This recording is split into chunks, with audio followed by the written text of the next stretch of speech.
સોમવારે મેયર માયા માવાણીની અધ્યક્ષતામાં ભટાર આઈસીસી ખાતે પ્રી મોન્સૂન સમીક્ષા બેઠક યોજાઈ હતી, જેમાં commissioner M Nagarajan, deputy mayor, સ્થાયી સમિતિ અધ્યક્ષ ઉપરાંત ઉચ્ચ અધિકારીઓ હાજર હતા. જો કે આ વહીવટી બેઠકમાં શહેર ભાજપ પ્રમુખ પરેશ પટેલ અગ્ર હરોળમાં ઉપસ્થિત રહીને અધિકારીઓને સંબોધન કરતા જોવા મળ્યા હતા.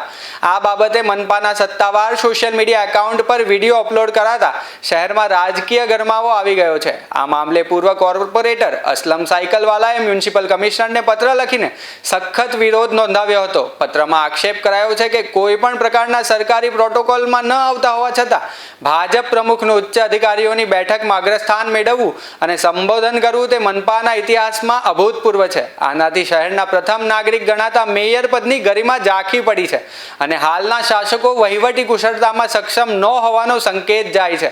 બિન પ્રોટોકોલ પ્રથાઓને કારણે રાજકીય બંજો મજબૂર બનશે.